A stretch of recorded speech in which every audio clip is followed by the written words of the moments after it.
Well, good morning, good day, good night, goodbye. No, we're just rocking here. We're just starting. This is episode 7 of the Journey of Integral Recovery podcast. And we've been having such a great time here. It's like a high point of our week to get together and have this conversation. So I hope you guys are feeling the same way. And we have a really interesting show today. We're really going to dive into the meat of the map. A meaty map, if you will. But before that, I wanted to share, before the show started, Doug Prater here is a very interesting individual. And one of the things he's been in his life was a professional zombie. Okay? And Walking Dead? Walking Dead. I haven't seen it, but I got to see it now. So he spent a season being a zombie. At least one season. And The Waking Dead, that's recovery. Yeah, you're waking. That's right. That's Waking showing. up dead. That's the Journey of Integral Recovery, waking the dead. But anyway, I said, well, when you were doing these scenes and these horrific scenes you described, did you do your own sounds or did they do sounds in there? And he said, no, we did our own sound. And he did about 15 seconds of this, unless, and I was terrified. So he said, from now on, if Bob and me start getting off the beam, he's going to start making zombie sounds just to kind of bring us back to center. Got to keep these guys in line. Got to keep us in line. So anyway, it's just amazing. So today we're going to start exploring, we say the Journal of Integral Recovery. Well, we know that integral is kind of a word that means holistic, bringing it all together, how things integrate. And one of the things I've said about, almost every treatment center in the United States, at least anyway, and Canada, if you go to the website, it says holistic treatment, and it's like, what does that mean? It's like the old thing, the Eskimo word for snow, they have a bunch. I don't know if that's true or not, but people have used that thing. So yeah, holistic depends who you are, it could mean anything. It could mean eating like herbs or green stuff or non-chemical pure food or doing lots of yoga and meditating. I don't know. It can mean a bunch of things. Yeah. But that's when I first started in the recovery industry. Well, actually I wasn't started, but the first time I was designing my own program, I knew it had to be holistic. I knew it had to take things a little beyond what we were getting in 12 steps. As wonderful, all good as all that stuff is, that we needed to include nutrition. We needed exercise. We needed really just focus on meditation and all these things. But I didn't quite know how to do it. And I put it all together in this program. It's called Passages to Recovery. It was a wilderness program for young adults. They weren't even young. Some of them weren't. They were focusing. We'd go out in the wilderness and spend 6, 7, 8 weeks, 9 weeks, and we'd work on our stuff. So I was moving toward that. And then I found Ken Wilber's later writing, or Wilber 5, they say, when he started introducing this integral AQAL, AQAL, which stands for all quadrants, all lines, all levels, all states, and all types, which we will explain. And I read this 40-page paper, and it's just like, oh my God, here it is. This is the Rosetta Stone. You guys remember the Rosetta Stone was this obelisk they found of Napoleon's troops, and scientists found it in Egypt when Napoleon invaded Egypt early on in the Napoleonic Wars, and they found this thing, and it had Egyptian hieroglyphics, and it had Babylonian and Assyrian or something. But the hieroglyphics were never known. Nobody knew what all the chicken scratching was on all these Egyptian objects and in the tombs and stuff. It was just unknown. And then they had it was an obelisk that translated them all these different languages. And so, you could compare the 3 languages we knew and put it to the hieroglyphics, and all of a sudden it opened the history of ancient Egypt and everything. So it was kind of that kind of experience. It's like, oh yeah, bam, bam, bam, this is how it all fits together. It's like, doing. Anyway, so had one of those light bulb moments or doing moments, and I got really excited about it, and I started calling up the Integral Institute in Boulder, Colorado, and they were another nutcase. I was like, you don't know anybody that knows the Integral Recovery. Click, thank you very much. Click. So anyway, I didn't get any help, but I was in such a state of breakthrough ecstasy. I said, those guys are so busy. God bless them. They're working for me. I didn't feel offended or anything. And so I finally figured out, well, it doesn't seem anybody's doing it. And that was the birth of my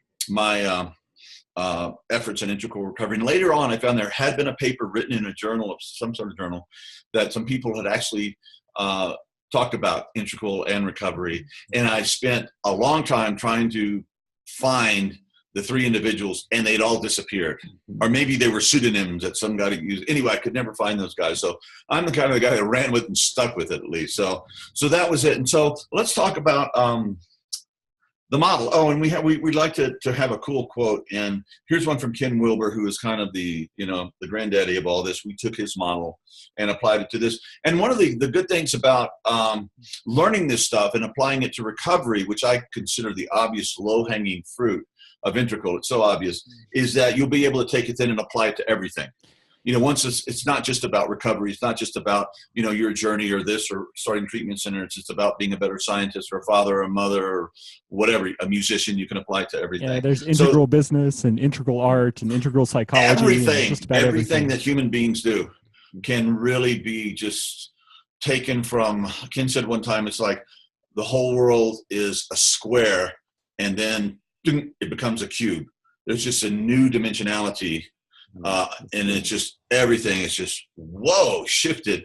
So take my word for it and see if it ain't true as we move into this. But the Ken Wilber quote is to break out of prison, to break out of prison, and addiction is a prison. You lose your freedom to be who you are, and you become more enslaved to these overpowering, compelling cravings and drives.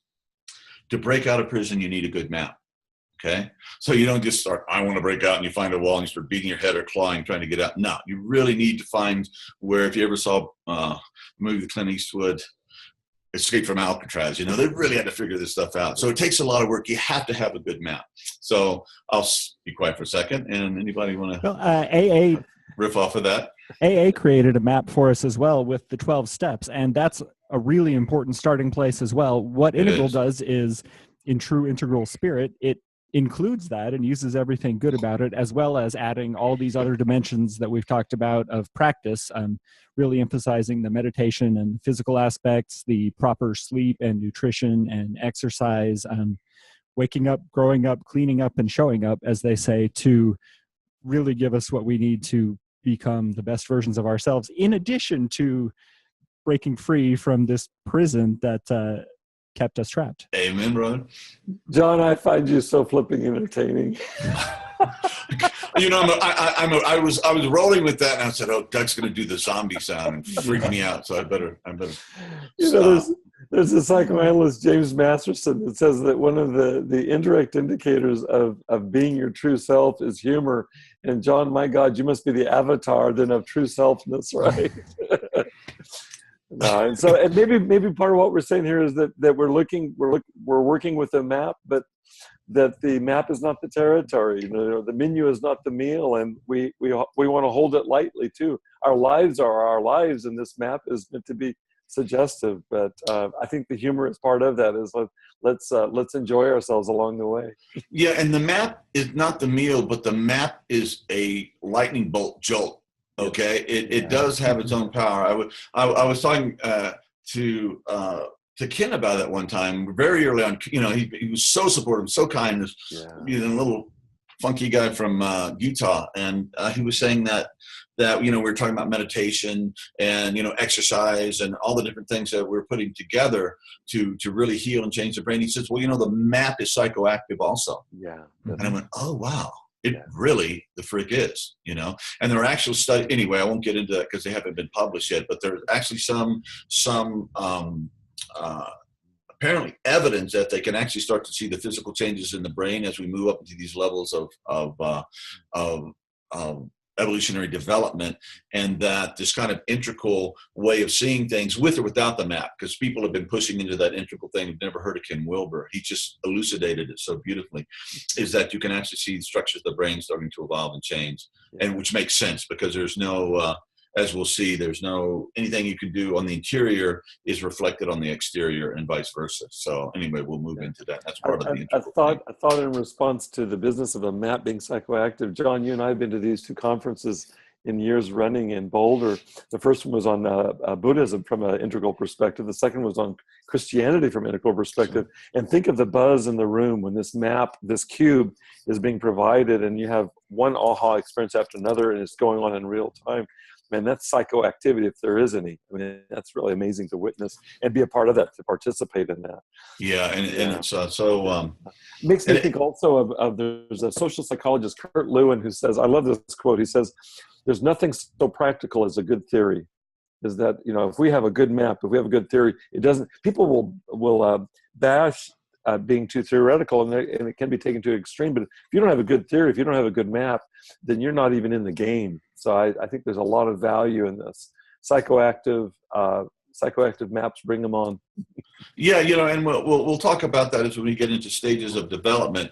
And one of the things that the kind of the pluralistic counterculture, green, holistic culture really was reacting against modernism and capitalism, industrialism, and all that stuff. They became anti-intellectual. Yes. It's like, just be with your heart, be with your feelings, which is all really good advice. And it's part of the healing things that people who are too caught up in the analytic, objective, scientific or scientism worldview need to heal. However, you can't throw the baby out with the bathwater. And so as you move into these higher level developments, you actually begin to honor the brain and the heart together. And then you have a really wonderful thing, a wonderful mind held and energized by an open, beautiful, loving heart.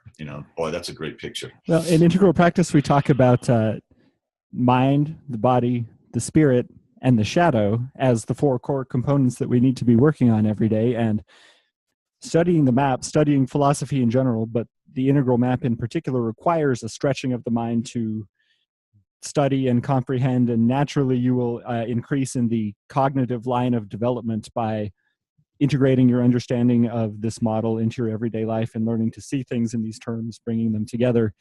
And thus studying the map itself is an important part of development that Ken says that the cognitive line of development is necessary but not sufficient to grow in the other areas. So it's important that we focus on that cognitive line too by studying the work, not just Ken's work, but all the related work. Sure. So that we can expand our capacities in every dimension and recover. Yeah, and you were talking about the lines. That's part of the map too, and we'll get into that. And we're talking our way around. And by the way, this is a plug for Texas State, where Doug and I got our bachelor's degrees. So it's like, go Bobcats or whatever. Yeah. They have, it's a really great university with maybe the worst football team in America. Man, it's just, I'm always like, well, they're Division I. So I turned it on this season. It was like 62-3, in the second quarter. And I'm like, never mind. I like to pretend I'm a Longhorn. Yeah. Go Bobcat. Yeah. But come on, guys, we know you can do it. Get it together. It is Texas. There got to be talent around there. So anyway, let's get into this map thing. So the first part of the map are the 4 quadrants. And I am a bit dyslexic when it comes to left and right because I'm left-handed. So I'm always saying the wrong quadrant, wrong side. But anyway, so there's 4 quadrants. And what the 4 quadrants are, there are 4 dimensions of reality that have to be accounted for in every occasion, or you're going to miss something really huge and essential. Yeah. And I've often thought that if the integral map was nothing but the 4 quadrants, that in itself would be sufficient to cause a revolution. So, hey, you guys want to run with it? Start, talking about. I like to start with the upper right quadrant because, as we were saying in an earlier podcast, that addiction is a disease, a physical disease. We know the organ, we know the defect, we know the symptom, and you got to pay for it. Insurance companies, maybe not so much anymore. But anyway, so to be accepted as a real thing, it has to be a physical disease that can be accounted for. So it's good to start with that way, but you could actually start anywhere. But I've always just started there for the heck of it. Yeah.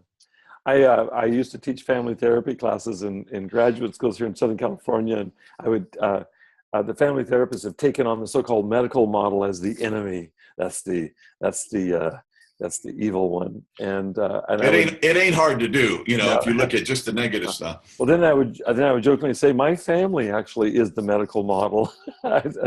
Everybody in my family except for myself is in the medical profession, and how that manifests is that I grew up with journals on the dinner table of liver surgeries and all kinds of stuff. And then you go, oh, not liver again, right? Yeah.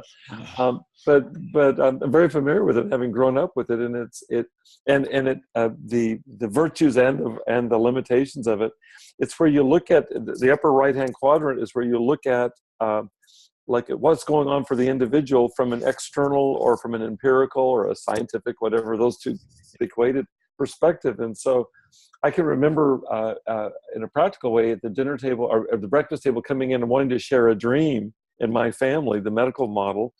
And predictably, the response would be, I think it was the pizza you had last night, Bobby.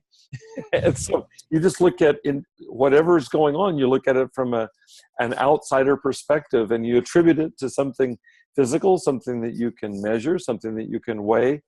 And at its worst, you used the word scientism earlier.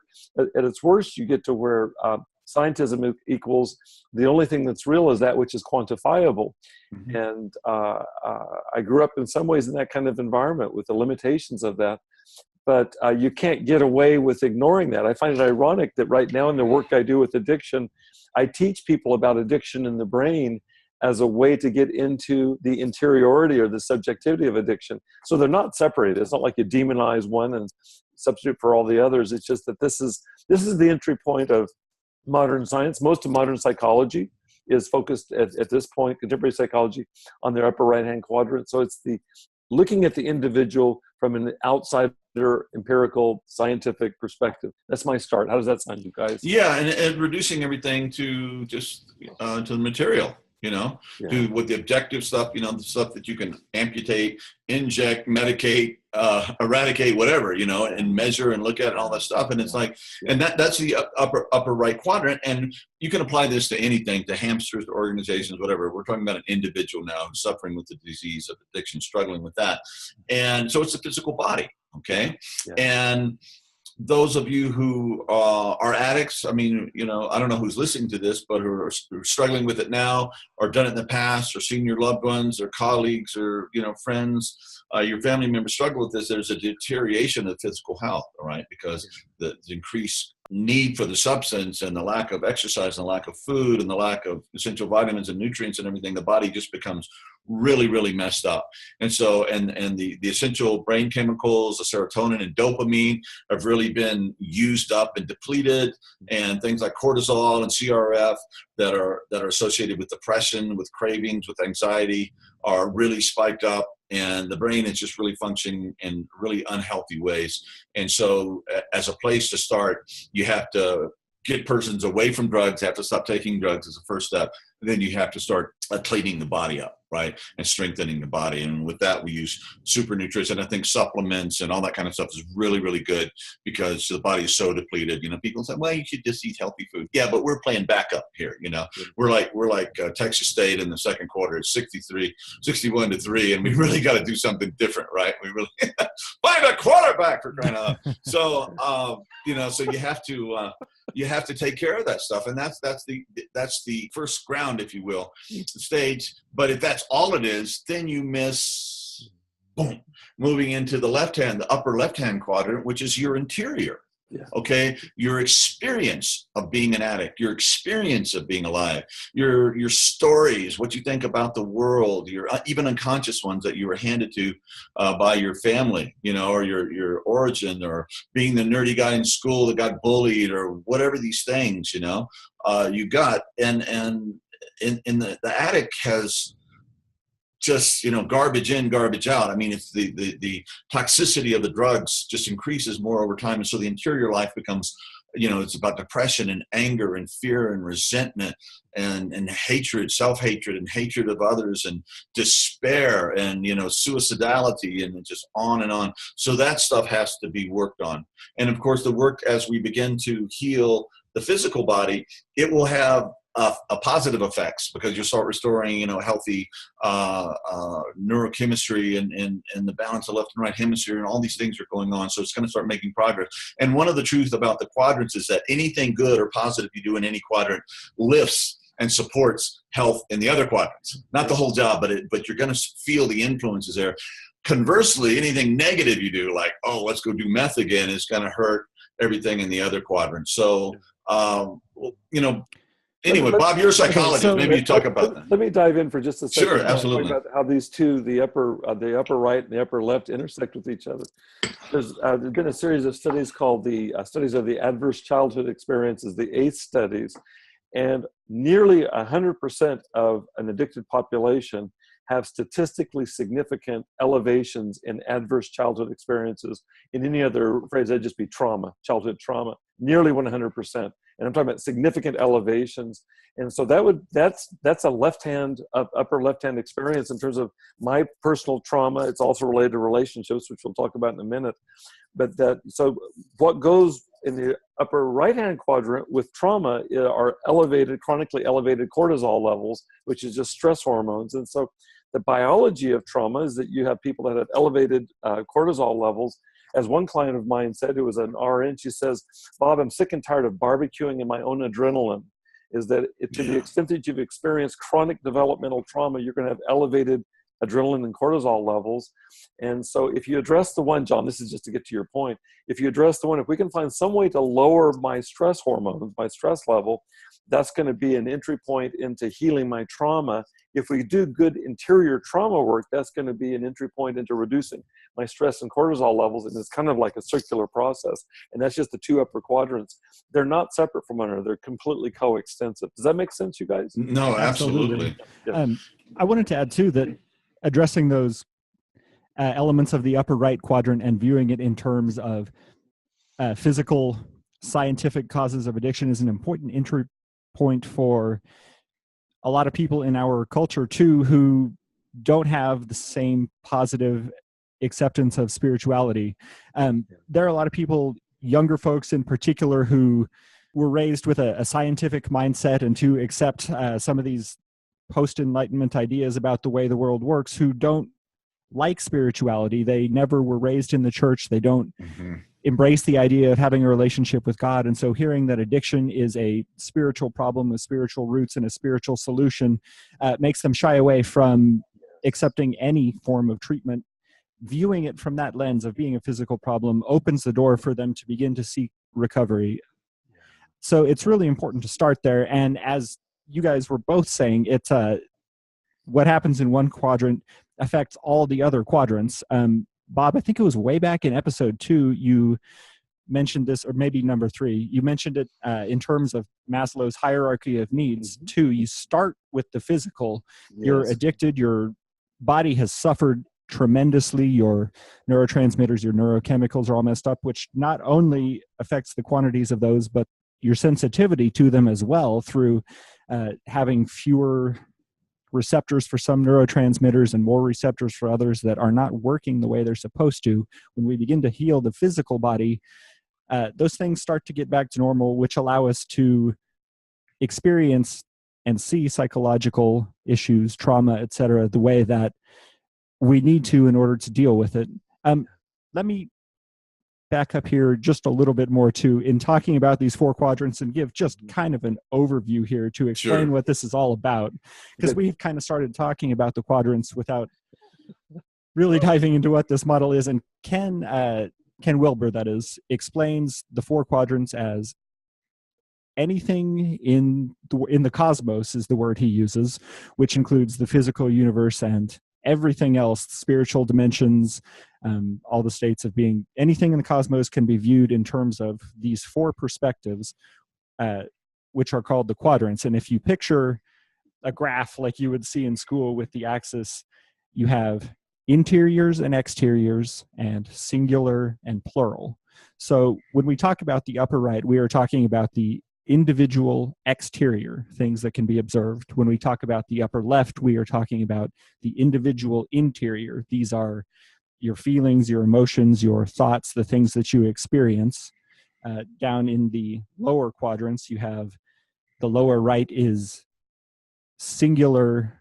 I'm sorry, it's a interior plural. That's the we quadrant, they call it. And that is the relationships between me and my community, me and my friends, me and my partners. Isn't that the lower left we're speaking of here? Lower left, correct. Okay. And maybe you guys can, I'm sure you will both add to this, the lower right quadrant then is exterior you have no idea how we will add to this. Is systems. This is technology. This is laws, culture, economics, and all of these things, as we have talked about and will continue to explore in great detail, are both causes of and necessary to resolve addiction in our lives, and to really interpret any experience that we're having, even ones that are not related to addiction in the least. So this came up for me just yesterday, you guys. I was leading a group in the local treatment center, and a student asked the question, Bob, when are they going to develop a pill that will knock out addiction? It was a more specific question, but that's the general response. Well, you guys know, in the spirit of just what you just said, Doug, what the response would be to that. It's like, as helpful as it would be to have a magic pill, and we've actually made so much progress in terms of an upper right response, a medical response, you can't ignore the other three quadrants. And that was exactly my response. We fleshed it out. And so we're doing integral work on the fly there. But as soon as I begin talking to this, people resonate, because every one of us recognizes all four of those quadrants in our own universe, Doug, the ones that you just named. I was very struck by that. None of these students have ever read Ken Wilber. They don't know integral theory. And within about 10, 15 minutes, we had introduced it in response to that, and completely valorize the upper right-hand quadrant to say a pill would be great, but magic, it won't be. But that means that it's going to take care of the others. Right. A pill will do some things, but it won't fix your family. Right. Yeah. Right. So let me give you the Pam came up with this as I was explaining it to her, and we're very in English, and like our eyes started to cross. I mean, Ken is one of the smarter guys on the planet. Anyway, she says, so the upper right, called my body. Okay. The upper left, myself, your interior experience of being alive, all that stuff. Your lower left, my people, your relational world, and the lower right could just be the world, the objective out there, the thing you get up in, I knock my knee against the desk. It's changing the oil in cars, your bank accounts, your housing, it's food. It's just it's nature, it's society, it's cities and towns and infrastructure. Oh my God, it's that whole out there world. So we got to do work on the body. We have to do work on our interiors. We have to restore our relationships or divorce them, as the case may be, and find healthy families and healthy groups we can be a part of. And then we have to, of course, have food and housing and all the stuff to do this work. So we're not in some kind of stressed out survival mode. And what you were saying about the incident of trauma and childhood trauma that seems to be the foundation for many of us, is that when I talk about the causes of addiction in the book, it's like one of the main things is chronic ongoing stress, an unfixable stress. And a lot of that often comes from childhood stuff that happened. And in my years of work in the therapeutic wilderness industry, you have groups, and it said, okay, we had them together at first, and then we separated the boys and girls.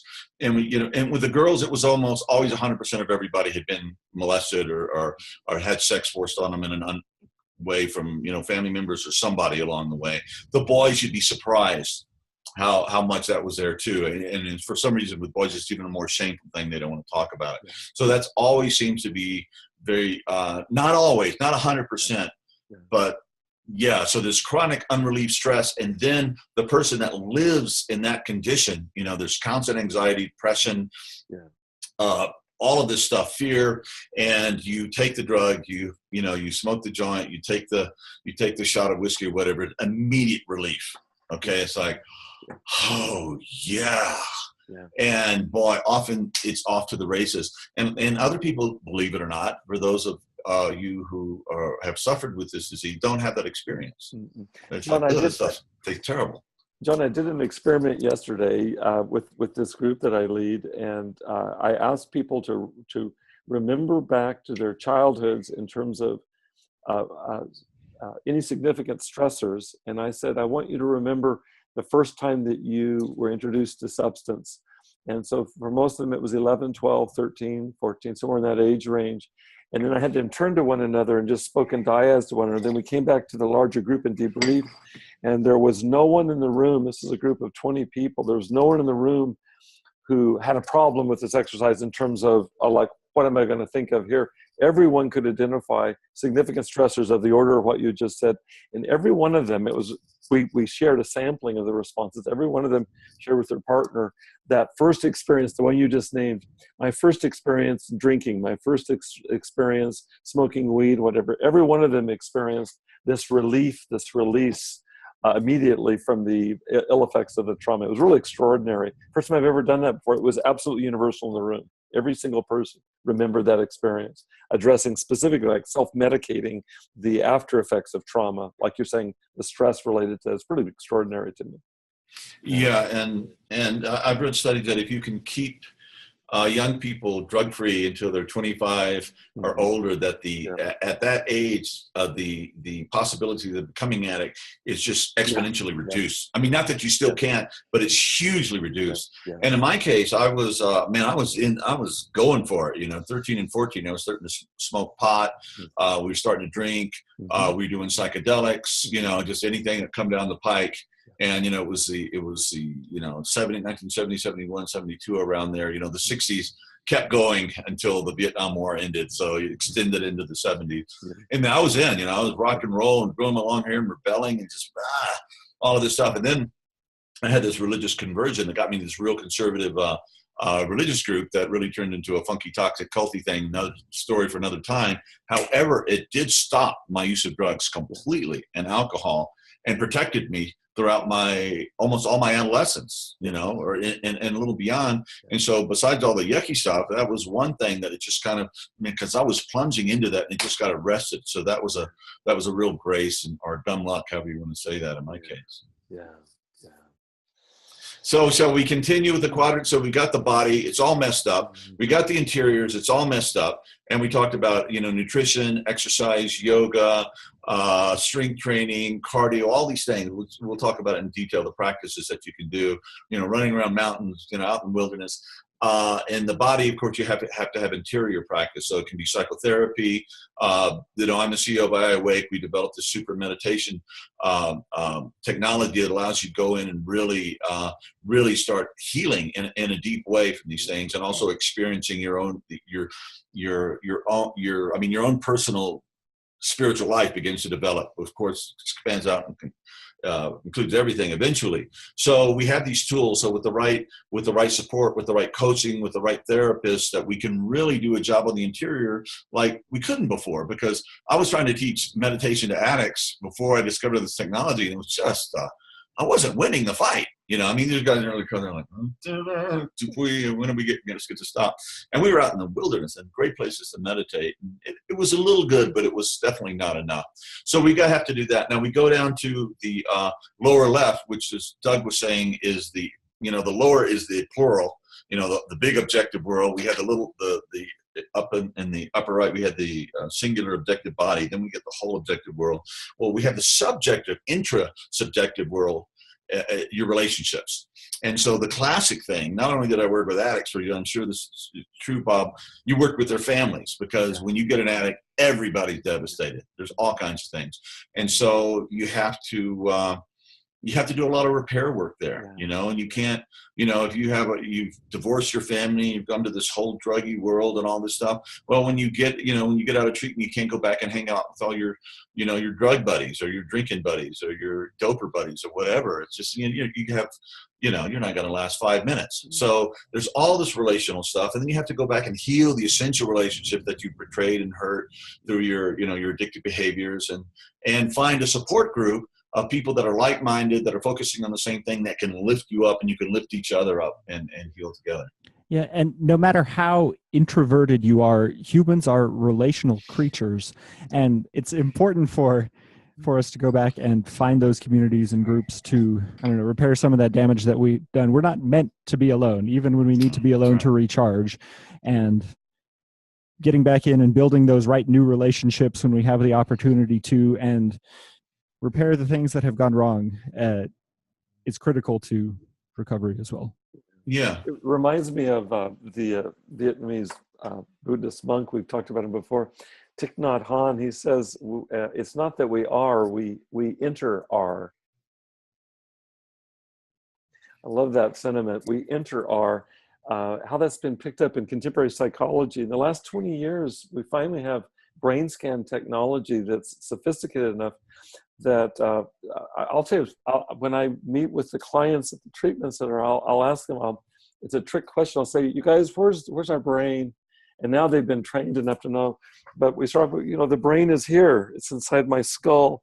And then I introduce them to the work of Stephen Porges and others that suggest that our nervous system radiates significantly down into our gut. They refer to it as the gut brain, and the heart brain, the vagal nerves, and so on. But the more radical thing that comes out of more recent brain scans is this business of inter-R, is that our brains are shared. So Doug, I'm looking at your photograph right now, and I'm getting to know you, and I know John well, is that my brain is completely in interaction with both of yours, and it's really not accurate anymore to say that my brain resides even inside my body. It's in the intersubjective space is one of the terms that's used for it. There's a whole field dedicated to this now called interpersonal neurobiology, and what it studies is that in addition, for example, let's apply this to working with addiction and recovery, is that so much of the work we need to do is to learn how to self-regulate. And so I apply John's I Awake technology. I practice my meditation in the morning. I have quiet time, devotional readings. All of that is absolutely essential to right the imbalances that are a function of addiction, long-term addiction, and being in recovery. But now with the advent of interpersonal neurobiology, we have to also address, and this is a lower left-hand quadrant move, we have to address what is referred to as co-regulation. So self-regulation is not sufficient. So when I talk about co-regulation with the clients I work with, you guys, certainly it relates to their families, and when they go back to their community for the treatment progress to be generalized, we've got to address that. But I'll hold them to the fire. The group that we're meeting in right now, you guys, this may be the only group that where there's not active shaming going on. That people aren't deserting one another for the fact that they're in recovery, much less we're formerly addicted. And so co-regulation is happening right now in any group situation. And so it's come to be almost like a formula for me. What are you doing for self-regulation, and what can we do to support your co-regulation? And the two of those together are required. Now that's an integral move then. Is that recovery has to include both the individual and the collective domains for it to be effective. Absolutely. And that's one of the things about a healthy AA group. I've been in AA groups. It's like, let me out of here. I want to go drink, even though I don't drink. It's like first thing. And then you go into other ones, and they're so beautiful. You walk in, John, you've been brother. And it's immediately my brain chemistry, my heart opens, and it's just tremendous. And you're there and in a good group, it's really hard for me not to sob. I mean, you have these people from all different walks of life. There's this deep democracy of the addicted, and whether they come from educated, privileged, underclass, this, that, ethnic, gay, straight, doesn't matter. But they're struggling. They're trying to be honest and trying to save their lives and trying to green their lives and behave and be a good human being and get their souls back, if you will. I find that incredibly moving. And, I was down taking care of my parents for almost 2 years down in Texas, and they went to this really conservative Episcopal church, and I was like, I'm such a martyr, I don't like church. And anyway, after a while, and afterwards we'd have coffee and we'd meet with all these people, and a lot of older, young people. Anyway, I really grew to love these people. Really deeply, and I miss them, and in my little conservative, Episcopal church in, Wharton, Texas, I just really began to appreciate, and they had just a little another, you can do the zombie sound if you want. They had a secondhand store where people would donate stuff and they'd sell it and they'd give it to the poor, which is really cool. And I bought this desk that I needed to do my work at my parents' house, and they had, got two of the guys from the church were almost 90, and this old black guy that was like the same age, and they were helping me with this huge old third-hand oak desk, get it in the back of the pickup. And I said, guys, you're going to kill yourselves. Stop this. And you're elders, you're these wonderful old men, and if I kill you with my stupid desk, I'm going to have to leave town and change my name. And they struggled so hard. And it was just a moment of just their kindness and the beauty of their souls were just amazing. And so, we need each other. We need each other to show up in the best way we can. And I think that's a lot of the work that we do in integral recovery, is to try to make ourselves worthy of everybody else, and then we pull each other up, so. Beautiful. Yeah, that could be a significant obstacle too, is not feeling that you're worthy to go out and relate with others. And so that's, upper left, you fix the upper left so that you can get down into the lower left. And another example of how all four of these quadrants work together. And that lower left work actually may be necessary to do the upper left work. In other words, is that I may just need one person that sees me without judgment in order to do the kind of healing work up in the upper left that will make it possible for me to reach out to my family, let's say, something like that. So they're so integrally woven. So anyway, hey, so also a little announcement. We're going to be starting an integral recovery course. You guys want to say anything about it? Well, so what we're doing first of all is we have a master class coming up. It's going to be totally free for everybody, and we're going to take 2 hours to go through the entire integral recovery model that we're talking about here and get you guys all up to speed on the whole thing so that you have better context to understand some of these podcasts. There will be more along those lines in the future for people who really want to dive deeper with it. But here on the podcast, we're a little bit freewheeling and fun, and we venture off in all different directions, which is great because there's so much to talk about here. But this masterclass, we'd like you all to come join us and get your head around the whole model, totally free. It's going to be a lot of fun, and we'll have a link for you to come and sign up. So please do that. Visit us on the website, integralrecoveryinstitute.com, for more information about that. Awesome. And they said I can come, but I'll be duct taped in the corner so we can get through it in that amount of time. So anyway, it's been great, guys. And please email if you have any questions. And we're also going to have live things that you can actually come and participate and talk to us down the road. But if you have any, you'll see the email there. Send us any questions you have about this or anything else. Also, there's coaching available if you need support. Or if you need to get into a treatment center or whatever, that's usually the first step if you're, pretty far down the road, or you're listening to this, not for yourself, but for a loved one or somebody that needs it. So anyway, thank you so much for checking in, and we'll be back next week. All right. God bless.